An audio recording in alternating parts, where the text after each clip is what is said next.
She collapsed from heat exhaustion. He carried her across the wasteland on his back. Cade Brennan's scope swept across the cracked salt flats of Eridos 4, tracking heat signatures through the shimmer of twin suns at their killing zenith. 2 years he'd been out here alone, prospecting water in a wasteland that didn't want to be found. 2 years of silence, and he'd learned to prefer it that way. Then he saw her collapse. 2 kilometers out, a lone figure dropped to her knees, then forward onto her face. Through the scope's magnification, he caught the iridescent shimmer of her skin. Valerian. And cradled against her chest, partially shielded by her body, was something smaller. A child. The child wasn't moving. Every instinct Cade had cultivated in his isolation screamed at him to look away, to mind his own survival. The desert killed a dozen fools a month who wandered off course. Not his problem, not anymore. But the child's limp form overrode 2 years of practiced indifference. He was moving before he made the conscious choice, grabbing his emergency pack and sprinting into heat that could cook a man's brain in his skull. His boots pounded across crystallized sand, his breath coming in controlled gasps through his desert filter. The temperature gauge on his wrist read 63 degrees Celsius and climbing. When he reached them, the woman's skin had lost its natural luminescence, turning a dull gray-green that meant her cooling biology was failing. Her daughter, he could see now, it was a little girl, maybe 4 years old, had silver eyes rolled back in her head, her small chest barely moving. Cade's training kicked in with the cold efficiency of muscle memory. He rigged an emergency shade with his thermal blanket and support poles, creating a pocket of shadow that dropped the temperature by 15 degrees. Water first for the child. Small sips supporting her head, checking her airway. Her eyes fluttered. Good. He soaked a cloth and draped it across her forehead, then turned to the mother. The Valerian woman's lips were cracked, her breathing shallow. He got water into her, just enough to keep her conscious, then made his calculation. His shelter was 6 hours away on foot. The suns wouldn't set for another 5. If he waited, they'd all die out here. So Cade Brennan, who'd sworn he'd never carry another burden across this godforsaken planet, rigged a harness from his pack straps and hoisted the woman onto his back. She was lighter than she looked, her Valerian bone structure hollow and efficient.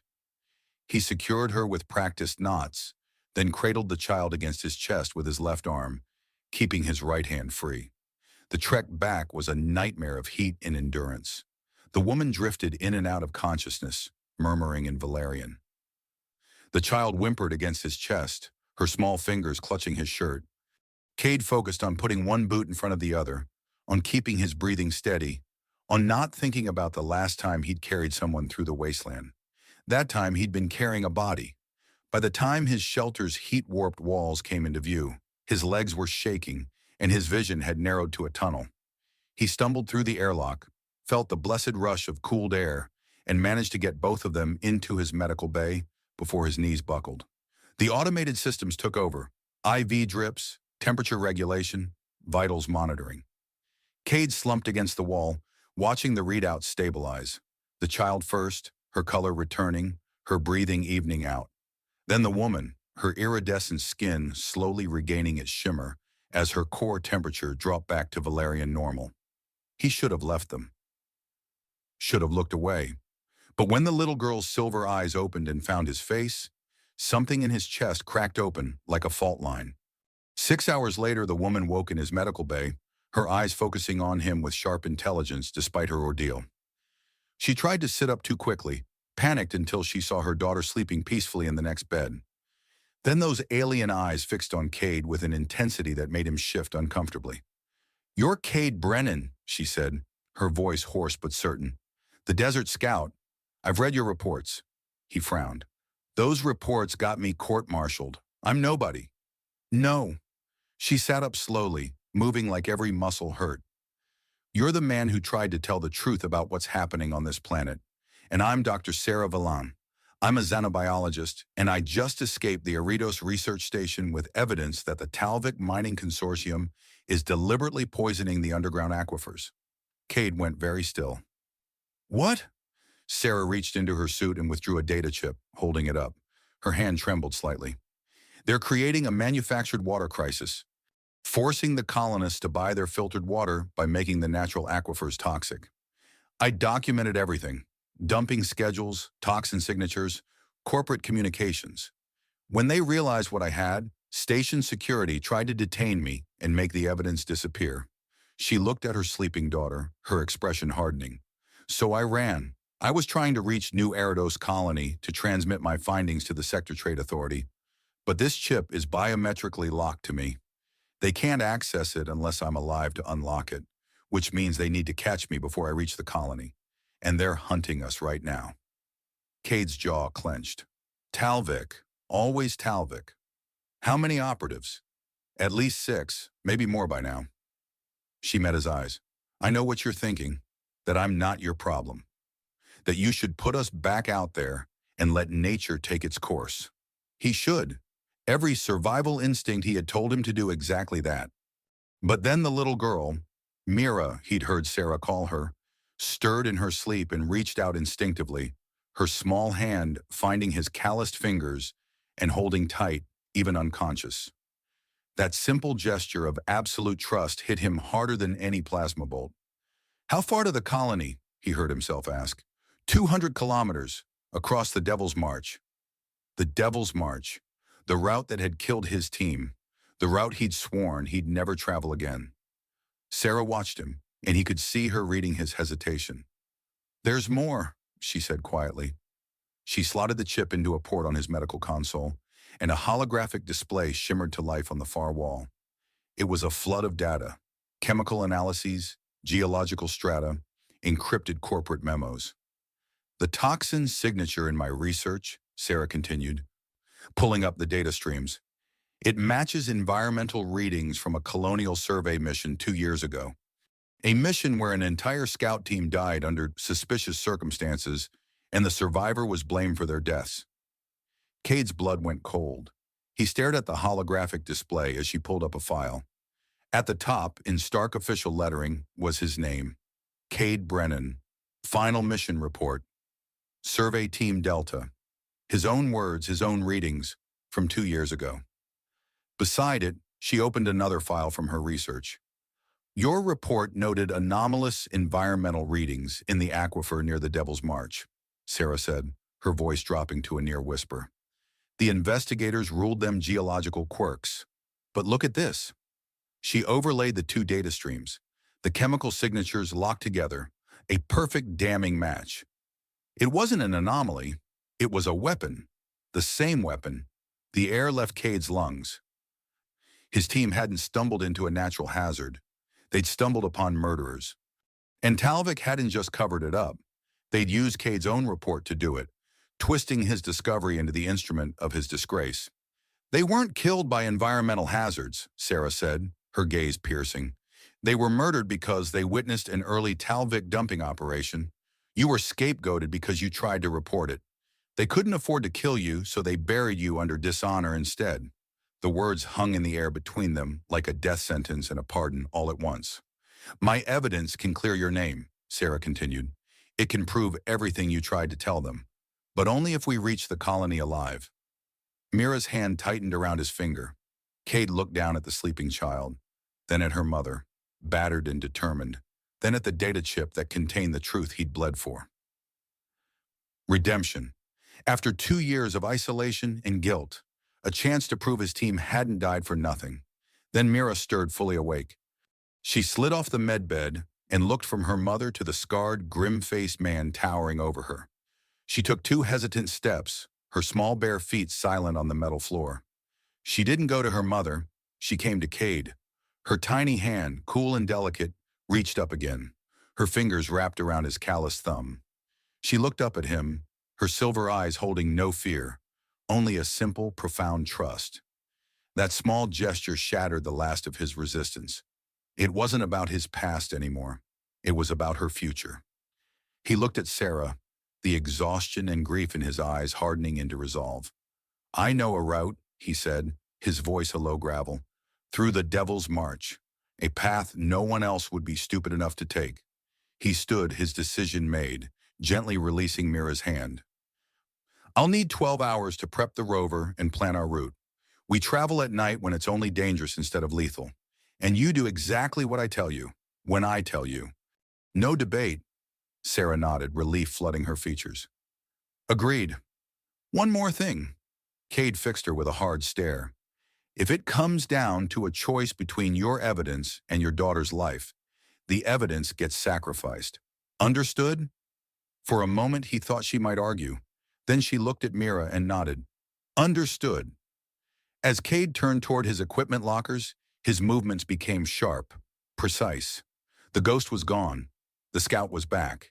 He caught his reflection in the medical bay's polished surface.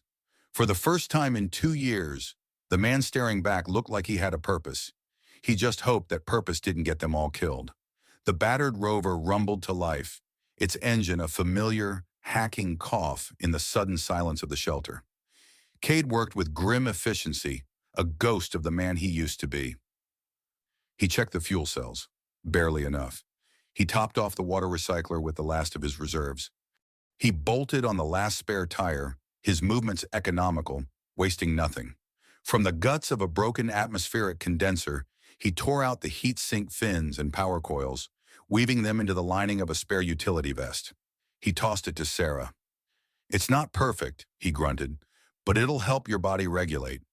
Wear it. They left as the twin suns dipped below the horizon, plunging the wasteland into a landscape of sharp shadows and silver light from the 2 moons. The temperature dropped from lethal to merely dangerous. Inside the cramped cabin, the air was thick with unspoken tension. Mira, however, was a bubble of pure childhood, immune to the fear that clung to the adults. After an hour, she pointed at the rover's large steering wheel. Cade glanced at Sarah, who gave a slight, exhausted nod. He lifted the small girl onto his lap. Her weight almost nothing against him. All right, Scout, he murmured, his voice rougher than he intended. Hands at 10 and 2. Her tiny silver-streaked hands landed on the massive wheel, mimicking his. He worked the accelerator and brake with his feet, but in her mind she was driving them through the cosmos. A small, breathless giggle escaped her lips as the rover navigated a gentle dune, and the sound hit Cade with the force of a physical blow. It was a sound of pure, uncomplicated joy. He hadn't heard anything like it in years. Across the cabin, Sarah watched them. She wasn't looking at the scarred, reclusive prospector anymore. She saw the man who had torn apart his own equipment to keep her safe, the man who held her daughter with a gentleness that defied his hard exterior. His name was Lyron, she said softly, her voice barely a whisper above the engine's hum. Kay didn't have to ask who she meant. He was a security officer for Talvik, my husband. She stared out at the passing monoliths of rock, her reflection a faint ghost in the armored glass. He died 2 weeks after I first found the anomalies in the water samples. A shuttle malfunction on a routine patrol. She turned her gaze to Cade. It wasn't an accident. Cade kept his eyes on the terrain ahead, his jaw tight. They called my team's deaths environmental hazards, he said, the words tasting like ash. Accidents are cleaner paperwork. An understanding passed between them, a shared language of loss forged in the crucible of Talvik's greed. The wasteland, so often a symbol of their isolation, became something else under the canopy of a billion unfamiliar stars. It was a shared space, a desolate cathedral where 2 people who had lost everything could admit they were not entirely alone.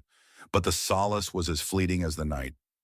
As the first hint of violet dawn broke across the eastern flats, Cade's hand tightened on the wheel.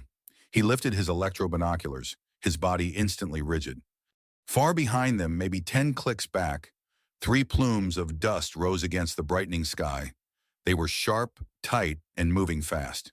Too fast. Talvik pursuit vehicles, newer, faster, and better armed than his aging rover. He was a scout, not a racer. They couldn't outrun them. Cade wrenched the wheel hard left, away from the open flats and toward a jagged scar in the landscape he'd prayed he wouldn't need. The Razor Canyons, a death trap for the unwary, but a potential sanctuary for the desperate. Hold on, he barked, and the rover screamed in protest as it plunged into the narrow chasm. Rock walls scraped against the hull, the sound of tearing metal, a shriek that set Cade's teeth on edge. He fought the wheel, his knuckles white. navigating by memory and instinct as the heavy pursuit vehicles would be forced to slow to a crawl or risk being ripped apart. The gamble paid off. Looking back, the dust plumes were gone, swallowed by the labyrinth of stone. But their victory was short-lived. A sharp crack from below was followed by the acrid smell of burning coolant and a high-pitched hiss. The engine temperature gauge spiked into the red. Cade cursed, wrestling the dying machine into a small alcove before the engine seized completely. Silence descended, heavy and final. They were on foot now. He salvaged what he could, the last of the water, the remaining nutrient packs, the med kit.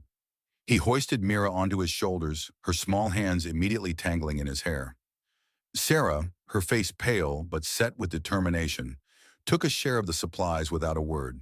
They trudged out of the canyons and onto the shimmering expanse of the Shatterwind Flats. Hours later, a faint, high-pitched whine cut through the oppressive heat. Cade's head snapped up, a black speck against the bleached sky. A Talvik scout drone. It hovered, its optical lens a malevolent red eye. Before Sarah could react, Cade's hand closed around a fist-sized rock. His body coiled, a memory of 1,000 sniper drills coming back in a single fluid motion. He threw. The rock spun through the air, a perfect arc of deadly precision, and smashed into the drone. It fell from the sky in a puff of black smoke, crashing silently into the dust 100 meters away. They were safe for the moment, but it was a cold comfort. Talvik knew exactly where they were. That night, they found shelter in a shallow cave carved out by ancient winds. As the desert's profound cold began to bite, Sarah gasped, her hand flying to her chest. The cooling vest Cade had made sputtered and died, its indicator light winking out. The effect was immediate and catastrophic. A tremor ran through her, her iridescent skin flushing a deep, alarming violet. "Cade," she whispered, her voice tight with pain. "It's failing." He was at her side in an instant, his hand against her forehead. She was burning up. Her Valerian biology, deprived of its artificial support, was turning on itself. Without a thought, Cade began stripping off his own thermal gear, the outer jacket, the insulated undershirt, leaving him in a thin tunic against the freezing night. He wrapped the layers around Sarah, then tore open the med kit, soaking compresses in their precious water and placing them on her neck and wrists. He pulled Mira close, the child's small body a fragile source of warmth against his own shivering frame, and sat with his back to the cave wall, watching Sarah's every breath. She began to murmur, her silver eyes unfocused, lost in a fever dream. The words were fragmented, laced with terror. Not just Eridos, the parent corporation, Xylos, Cygnus X1. Cade leaned closer, straining to hear. "6 other world," she whispered, her voice a raw, broken thing. "It's a system, an empire, built on thirst." The words hung in the freezing air, heavier than any rock. This wasn't just about a single planet's water supply. It was a pattern, a galactic strategy of manufactured crisis. Cade stared at the woman he'd carried from the brink of death, a woman who held the key to dismantling an evil far larger than he could have ever imagined. And as he shivered in the dark, clutching a small child for warmth, he knew their desperate flight for survival had just become the first battle in an impossible war. By morning, the fever had broken. Sarah woke to the sight of Cade, huddled against the cave wall, shivering in a thin tunic. His own thermal gear was wrapped securely around her. He hadn't slept. He'd spent the night as a sentinel, guarding her from the cold at his own expense. A flush of embarrassment warred with a wave of profound gratitude. Mira stirred, her silver eyes blinking open. She saw a shard of crystal near the cave mouth catching the first light of the twin suns, casting a tiny rainbow on the wall. She giggled, a pure, innocent sound that echoed in the quiet space. Cade flinched. It was barely perceptible, a tightening of his jaw, a shadow passing through his eyes, but Sarah saw it. He looked as if joy itself was a physical blow. "You saved my life," she said softly, her voice still rough. He just grunted, his gaze fixed on the canyon entrance. "That sound," she pressed gently. "Mira's laughter. It hurts you." His shoulders tensed. For a long moment he said nothing, the silence stretching until it was as taut as a wire. When he finally spoke, his voice was a low rasp, scraped raw by more than just the cold. My team, they weren't killed by environmental hazards. He stared out at the wasteland, but his eyes were seeing a memory 2 years old. Talvik, it was one of their first dumping runs. We stumbled onto it. They couldn't have witnesses. He swallowed hard. I'd gone ahead to scout a ridge. I heard the shots. By the time I got back, he trailed off, the words dying in his throat. They buried them as heat casualties, branded me a liar, unstable. Easier than admitting the truth. The confession hung between them, a ghost of unimaginable pain. Sarah saw it all now, the isolation, the scars that went deeper than his skin. He wasn't just a recluse, he was a survivor drowning in guilt. Slowly, she reached out her hand. He recoiled slightly, but she held it steady, her iridescent fingers open and waiting. In my culture, she said, her voice barely a whisper, this is a gesture of profound trust. After a long hesitation, he placed his calloused, trembling hand in hers. The moment her skin touched his, it wasn't a physical sensation. It was a silent, overwhelming wave that washed through the deepest parts of his mind. There were no images, no words, just the pure, undiluted force of her conviction. It was a feeling of absolute certainty, a truth that resonated in his bones. You are not broken. You are not a failure. You were a good man then, and you are a good man now.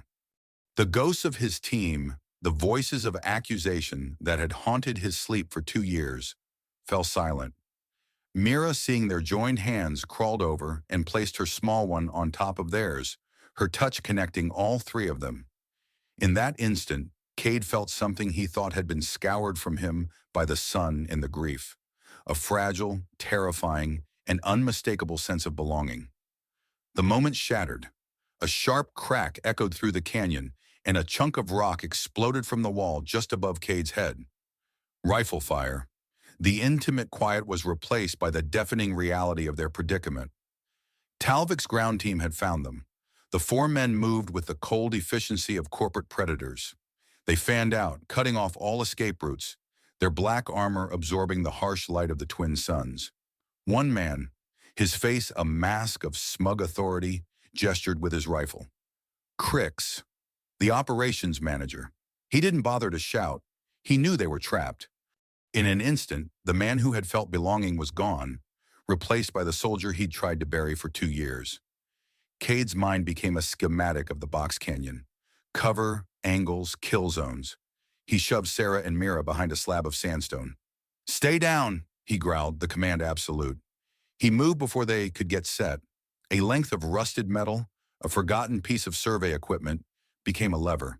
He wrenched it free and hurled it at a precariously balanced rock spire above the lead mercenary. The man never even looked up.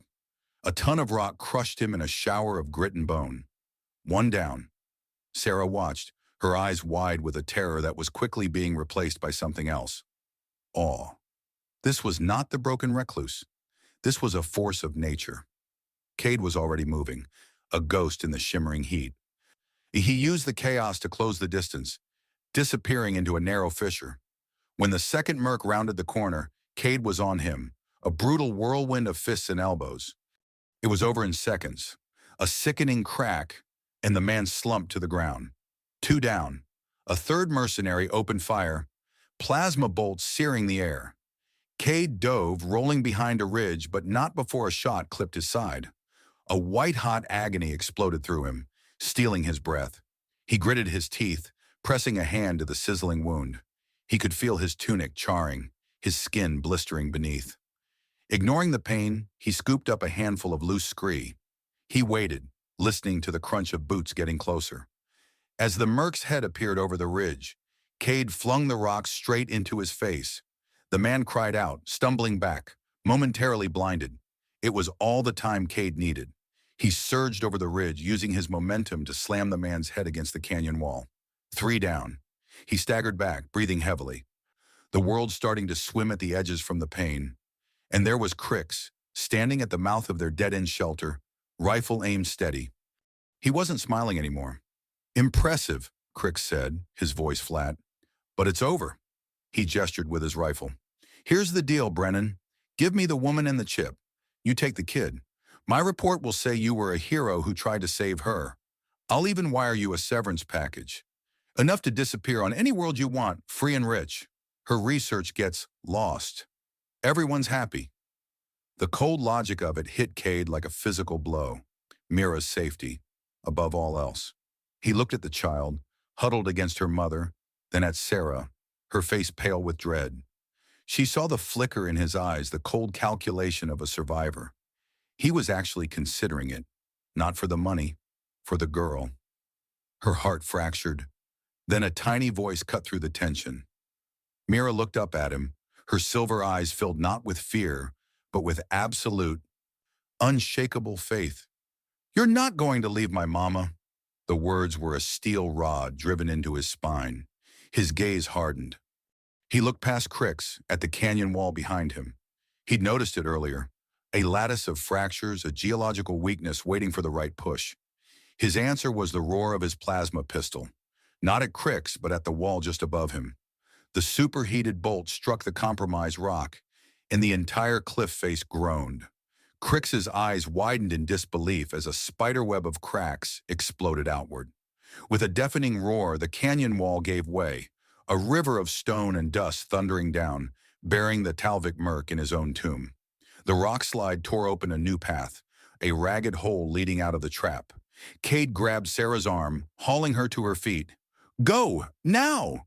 He scooped up an exhausted Mira, his side screaming in protest, and stumbled after them through the dust-choked opening. They emerged onto the edge of the Shatterwind Flats, a blinding expanse of white crystal and shimmering heat. The canyon collapsed behind them with a final, shuddering boom, sealing their escape. But as Cade looked out at the deadly wasteland ahead, his vision blurring, he knew this victory had cost him more than just blood. It had cost him time, and what little strength he had left. The Shatterwind Flats were a graveyard of light. Crystalline dust hung in the air, catching the twin suns and refracting them into a million blinding pinpricks. The ground was a treacherous mosaic of razor-sharp formations and hidden sinkholes. For 2 days they had walked into this hell, and the price of their escape was coming due. Cade stumbled, his vision swimming. The plasma burn on his side was no longer just a wound. It was a festering, radiating heat that had nothing to do with the suns overhead. Infection had taken root, and it was poisoning him from the inside out. He was leaning on Sarah now, the roles utterly reversed. She, now recovered and driven by a fierce new strength, bore his weight, her iridescent skin shimmering with exertion. The protector now had to be protected. She was the one rationing the water, forcing droplets past his cracked lips. She was the one scanning the alien landscape, not for enemies but for life. Her xenobiologist's eye, trained to see patterns in alien flora, found what she was looking for. A thick-leafed succulent growing in the shadow of a crystal spire. She crushed its leaves between 2 stones, creating a pulpy green paste that smelled of ozone and earth. Gently, she pushed aside the charred fabric of his tunic and applied the poultice to his wound. Cade hissed, but the coolness that spread through his burning flesh was a gift from the gods. Even Mira had found her purpose. She wasn't the frightened child from the canyon. She was a scout. With the solemn courage of a child who had seen her heroes fall, she walked 10 paces ahead, her small form a beacon of determination. She would test the ground with a stick, marking safe paths around shimmering fissures with a piece of chalky rock, just as Cade had shown her. That night they sheltered in the lee of a massive, wind-carved crystal. Cade's fever was raging. In the violet twilight, Sarah sat beside him, redressing his wound. He was weak, vulnerable, and she found herself speaking in a low whisper, confessing things she'd never told another soul. "I've been running my whole life," she said, her voice catching, "from the rigid structures of my homeworld, from the expectations of the Science Council. After my husband was murdered, I ran from that too, from getting close to anyone." She looked at him, his face pale in the starlight. "I thought running was surviving, but you showed me something else. You ran toward the danger to save us. You gave me the courage to finally stand and fight." Her hand rested on his chest. And the connection between them was no longer just a partnership of survival. It was something deeper, quieter. He was a man hollowed out by loss. She was a woman walled off by it. Here in the heart of the wasteland, they were finding the missing pieces of themselves in each other. Later, the fever broke. Cade woke with a clarity that felt like a resurrection. His head was pillowed on Sarah's lap. Mira was curled against his good side, her small hand clutching a fold of his tunic. The weight of them, the warmth, the quiet sound of their breathing, it was an anchor. For the first time since his team died, the gnawing emptiness inside him was gone, replaced by a feeling he couldn't name, but it felt like peace. But peace on Arados IV was a fleeting illusion. Morning brought a new horror.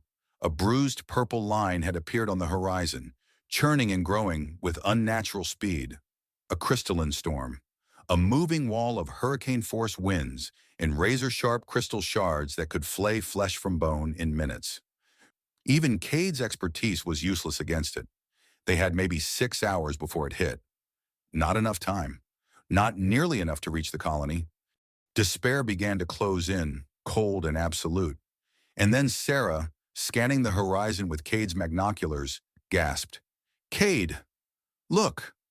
She pointed to a point far to the east, a faint glint of metal half buried in the crystal dunes. "What is that?" Cade squinted, his heart hammering. It was rusted, derelict, and almost invisible against the terrain. But he knew it. He knew its angles, its comms tower, its precise coordinates. It was an old colonial survey station, decommissioned, abandoned, one of his. The outpost was a ghost of his former life, a steel skeleton half swallowed by the crystal dunes. It was supposed to be dead, stripped and decommissioned years ago, but Cade knew things the official records didn't. He knew about the backup solar grid, the emergency overrides, the hidden access panel behind a rusted plate meant to look like structural damage. His hands worked from muscle memory, prying the plate loose, his fingers finding the familiar keypad beneath. He punched in a 7-digit code he hadn't thought about in years. With a groan of tortured metal, a section of the wall slid open, revealing a dark, sand-choked corridor. Inside, the air was stale and hot, but it was shelter. As Cade sealed the door behind them, the rising howl of the wind outside was muffled to a low moan. Emergency lights flickered to life, casting long, dancing shadows. And then he heard it, a low, steady hum. Power. Sarah's head snapped up. "The comms array?" Cade led them to the main operations room. The main console was dead, but a secondary terminal glowed with a faint green light. It was a long shot, but it was their only one. As Sarah frantically worked to bypass security locks and access the colony network, Cade's eyes fell on the station's local server bank. An idea, cold and sharp, cut through his exhaustion. "The logs," he breathed. They never wiped the local logs. He brought the system online. The screen filled with data entries, timestamps, and coordinates. His old reports, his warnings about anomalous environmental readings, the very evidence that Talvik had buried along with his career. Sarah looked over from her console, her eyes wide. "Cade, with my data, this isn't just proof of poisoning. This is proof of a cover-up spanning years. It's irrefutable." The race began. Sarah's fingers flew across the keypad, weaving his old data and her new research into a single damning file, routing it through a dozen encrypted back channels to bypass Talvik's network security. The upload bar appeared on screen, 1% complete. While she fought the digital war, Cade fought the physical one. He slammed reinforced shutters over the windows, the clang of steel a defiant drumbeat against the rising storm. He scavenged for anything that could be a weapon, a barrier, an alarm. Mira, refusing to be left out, followed him, her small face a mask of concentration.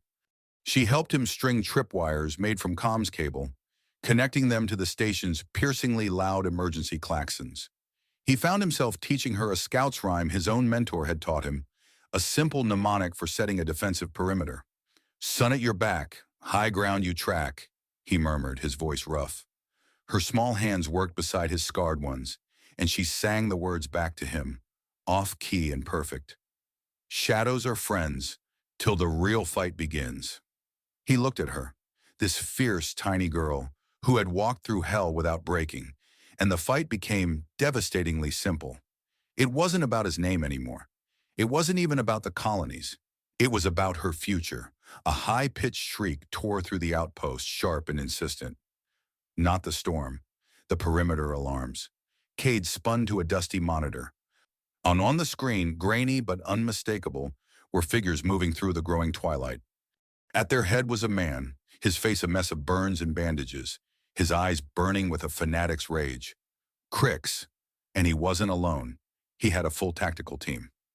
Sarah looked from the monitor to the upload bar, 78% complete. Outside, the first shards of crystal began to whip through the air. They had maybe 30 minutes until the storm hit full force. 30 minutes before Talvik would either breach the walls or the storm would tear them all apart. The outpost screamed as Cade slammed a heavy steel plate over the main entrance. Outside, the storm and Talvik's forces arrived as one. He was a ghost in the swirling dust, a phantom moving through the guts of a station he knew better than his own skin. He hit a panel, and an old magnetic ore clamp on the floor hummed to life, sending a charging mercenary flying sideways into a wall with a sickening crack. "Papa Cade," Mira's voice, small but steady, crackled in his ear. She was in the reinforced server bunker, watching the external cameras. "There's one climbing the west antenna." Cade didn't look. He spun, raised his rifle, and fired 2 precise shots into the maelstrom of sand and crystal. A scream was ripped away by the wind. He was a one-man army, his eyes and ears a 4-year-old girl who trusted him with her life. In the comms room, the door exploded inward. Sarah didn't flinch, her plasma rifle already raised. The upload bar glowed on the screen behind her, 68%. An operative lunged. She saw the flexor tendons in his unarmored wrist, a vulnerability her xenobiologist mind identified in a microsecond. She fired. The man crumpled, his weapon clattering to the floor. The upload ticked to 75%, but Crix was through.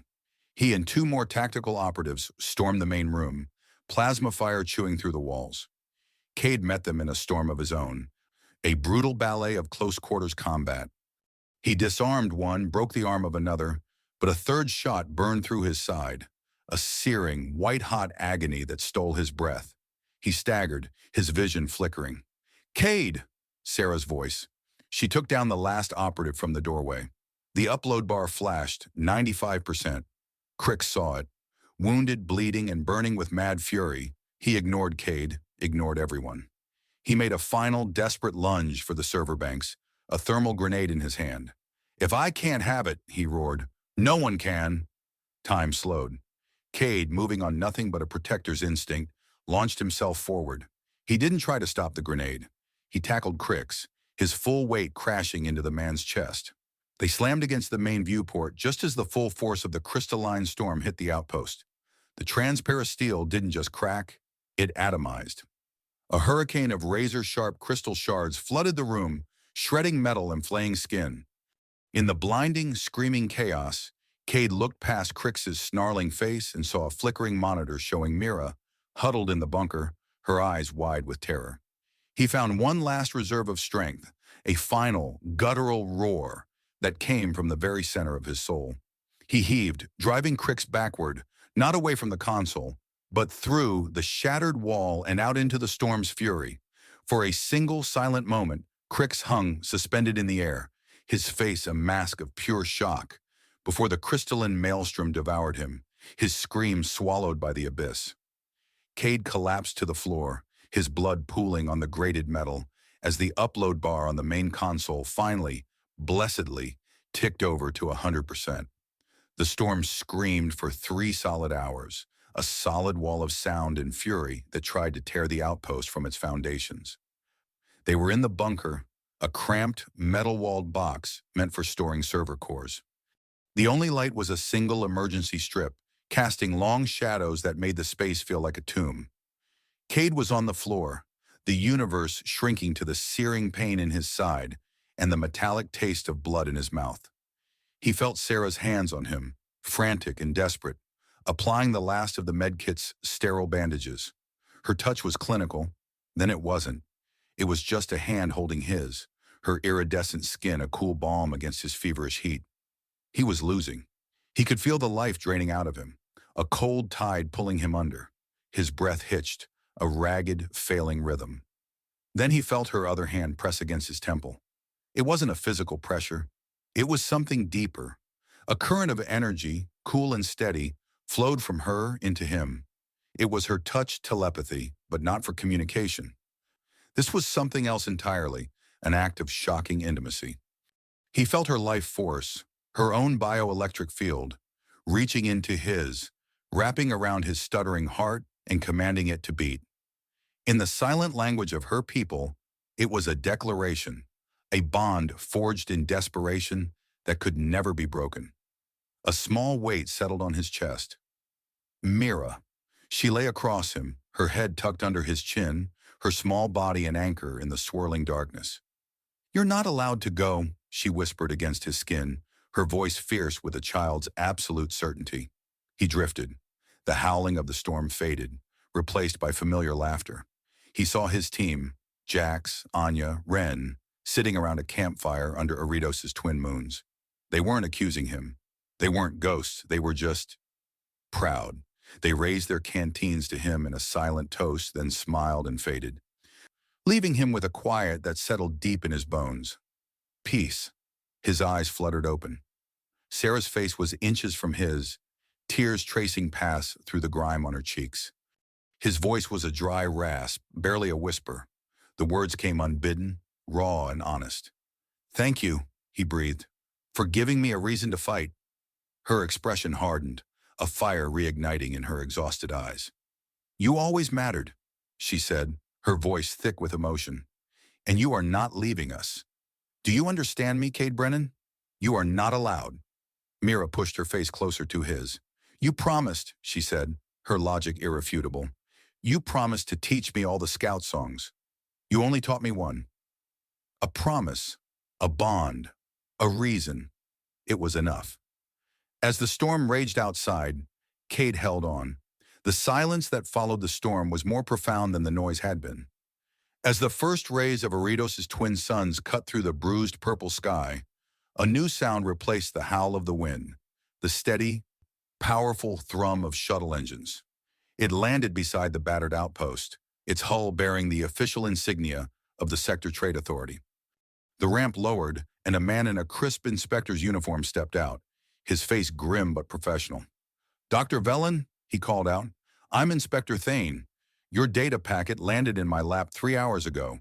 We're already issuing arrest warrants for the entire Talvik board on this planet." Medics swarmed the outpost, their efficiency a stark contrast to the chaos of the last few days.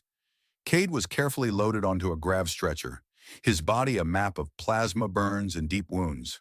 He was rushed to the colony's Central Medical Center, where the most advanced trauma care in the sector worked to pull him back from the brink. While he lay suspended between life and death, the story exploded. Sarah's data, reinforced by Cade's original, buried reports, was irrefutable. The Talvik Consortium's systematic poisoning scheme on Aridos and 6 other worlds became the biggest scandal in a generation. Investigations were launched, executives arrested, and corporate assets frozen. On New Aridos, the governor held a press conference, formally exonerating Cade Brennan, restoring his honors, and issuing a humbling public apology for the colonial government's complicity. Sarah became a sector-wide hero, the reluctant face of a new movement for corporate accountability, but she deflected the holocalls and interview requests, staying in the quiet, sterile room where Cade fought for his life. When he finally woke, the world came back into focus slowly. The first thing he saw was Mira, asleep in a chair beside his bed, clutching a small, hand-carved toy he didn't remember making. The second was Sarah, holding his hand. Her iridescent skin seemed to glow in the soft light of the medbay. "You're awake," she whispered, relief washing over her face. He tried to speak, but his throat was raw. She gave him a sip of water. "It's over, Cade," she said softly. "We won. The data didn't just expose Talvik, it started a revolution. Your team, they're being given full posthumous honors. Their deaths are officially listed as murders in the line of duty." He closed his eyes, the words finally lifting a weight he'd carried for years. He wasn't a failure. He hadn't failed them. And you, she continued, her thumb stroking the back of his hand, you've been cleared of everything. They're calling you a hero. She let out a small, tired laugh. You have offers. A lead security position with the new water utility, a consultant post with the sector authority. They even want you to write a book. He looked at her, then at Mira, and back again. He could have any future he wanted. A life of honor, wealth, and recognition. Sarah's eyes searched his. The question is, she said, her voice quiet and serious, what do you want now? 8 months later, the wasteland planet of Eridos 4 was a world reborn. Clean water, once a weapon of corporate control, now flowed freely to every colonist, its infrastructure seized and reformed into a public utility. The Devil's March, the deadly expanse Kate had sworn never to cross again, was now a protected conservation area, with Cade Brennan serving as its chief ranger. He stood at the edge of the crowd, watching the dedication ceremony for the Sarah Velan Environmental Research Station, a gleaming facility built at the very edge of the sands he knew so well. On the podium, Sarah, now the Sector Environmental Council's lead xenobiologist, spoke of accountability and ecological justice. But her eyes kept finding his, and a private smile passed between them. A small hand squeezed his. Mira, flourishing and confident, stood beside him in a junior ranger uniform he'd made for her himself. She'd started calling him Papa Cade a few months back, a simple title that had broken him open and made him weep for the first time in years. Her biological father was honored in a memorial, but Cade was her father in every way that mattered. After the ceremony, the three of them drove the rover out into the wasteland, not fleeing now, but exploring.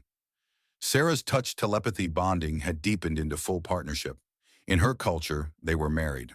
The colony, in an act of gratitude, had granted Cade the legal adoption of Mira, making their found family official in every way. They made camp under the twin moons. As the fire crackled, Mira demanded another scout song. As Cade's voice, rough but warm, filled the quiet night, Sarah leaned against his shoulder, and Mira fell asleep between them, safe and loved. The wasteland that had nearly killed them was now their sanctuary, transformed from a place of death into one of hope. Cade looked up at the familiar stars and thought of his old team. They'd be proud. And in the peaceful silence of his new life, he finally, completely forgave himself. His scarred hands, which had once known only the cold grip of a rifle, now held everything.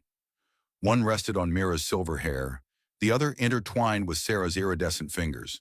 The man who had carried them across the wasteland on his back had finally found his way home. For the first time in years, Cade Brennan was no longer running from his past. He had found something worth protecting, something worth fighting for. The desert that had tried to break him had instead forged him into something stronger. A guardian, a father, a man redeemed not by clearing his name, but by choosing to save those who needed him most.